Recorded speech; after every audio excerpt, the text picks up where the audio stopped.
From rude sergeants with shady attitudes to moles within the squad who are working with the bad guys, here are the most corrupt characters from the television show Chicago PD. Hank Voight is the obvious first choice. We lost an hour trying to find this place. Hey, listen, he went for his gun, all right? I'm done apologizing to you. You understand me?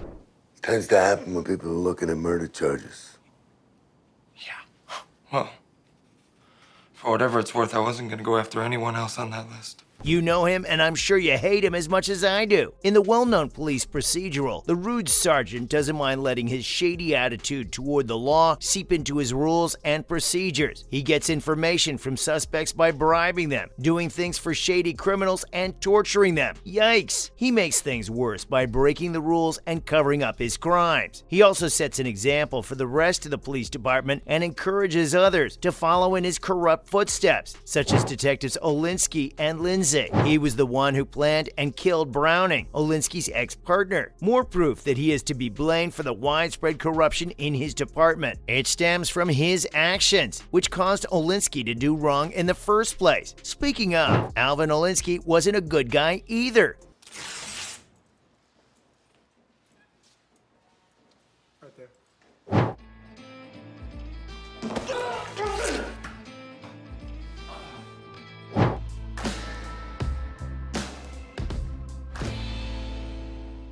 He worked for Voight for 5 seasons as his right-hand man. During that time, he gave in to the police chief's shady ways and was eventually fired, as he should have been. The undercover cop wasn't only a codependent enabler who gave his morally bankrupt boss no checks and balances, he also planned to kill Browning as revenge for the death of his former colleague. In season 5 of the interesting crime drama, however, his bad behavior reached a new level. You know what I'm talking about. Remember when he went out of his way to kill Kevin Bingham? The man who murdered Voight's son, Justin. He thought he was doing the right thing by staying loyal to Voight and trying to make him proud by following in his dirty footsteps. But he wasn't. He crossed the line way too often and ended up in jail because of it. So it's pretty obvious that the boss and his hench policeman had some enemies. Antonio Dawson spoke out against him. Most of the detective's career was spent as a morally upstanding member of the CPD intelligence unit, who often argued against Voight's corrupt decisions. But when he hurt his shoulder at work and had to take opioids to feel better, his moral compass quickly started to fade. Drug addiction is horrible. His fall from grace was partly caused by his drug use and wasn't all his fault. But by season 6, he still hadn't gotten over his problems. When he didn't pay a heroin dealer on time, the dealer took his daughter, beat her up, and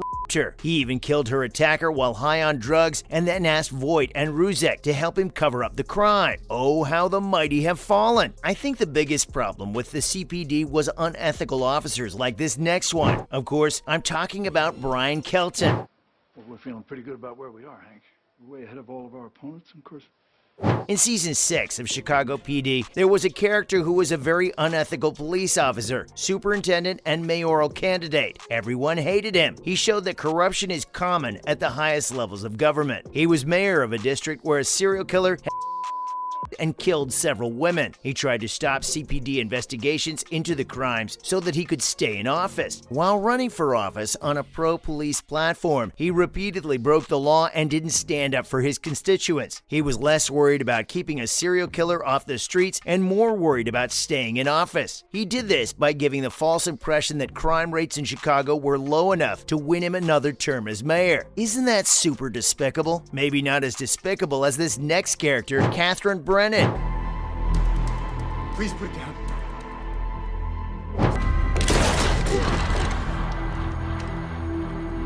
The deputy superintendent seemed to have kept her moral compass after she turned her back on Kelton and his questionable corruption. But in her strong desire to get rid of his support for the police in Chicago, she went too far on election night and killed her boss. She fell apart because of her shady political goals, not because she was trying to help the community at the time. She didn't care about doing the right thing. Rather, she wanted to use her power to get what she wanted out of the court system. She was arrested for trying to kill Halstead and was given a 3-year prison prison sentence to make her stop using dishonest ways to get ahead in politics. Being ambitious isn't a bad thing, but when it hurts other people, nothing is worse than that. This brings me to the next character, Sean O'Neill. This character showed up for the first time in season 10. He was the son of the new boss, Patrick O'Neill. At first, he used his past as a drug addict to help other people by working as a counselor for young people. But then, he turned out to be a lot more evil and clever than everyone first thought. By the end of the season, viewers were shocked to find out that he was in charge of a network that uses minors as His honorable father set a good example for him, but he never listened. Not only did he ignore his father's teachings, but when the scandal came out, he killed his father. Fortunately, he was arrested on many counts of criminal mischief, so it's fair to say that crime doesn't pay. I hope this next character understood that too. It's Denny Woods. You truly are a creature of habit, my man. We're getting closer, Hank. The way I see it, just a matter of time.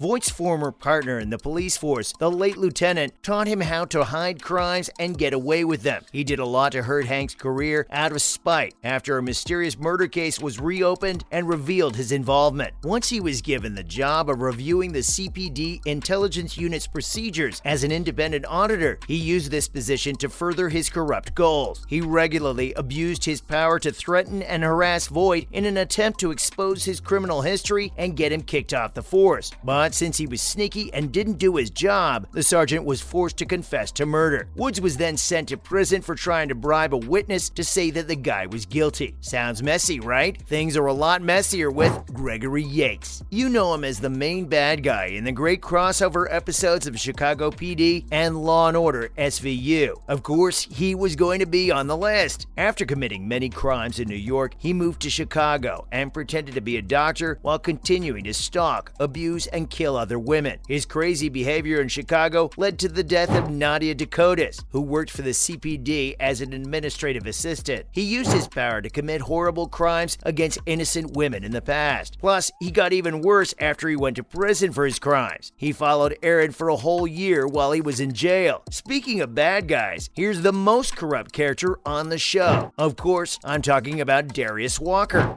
You know what, man? You like a son to me. And I always support your artistic endeavors.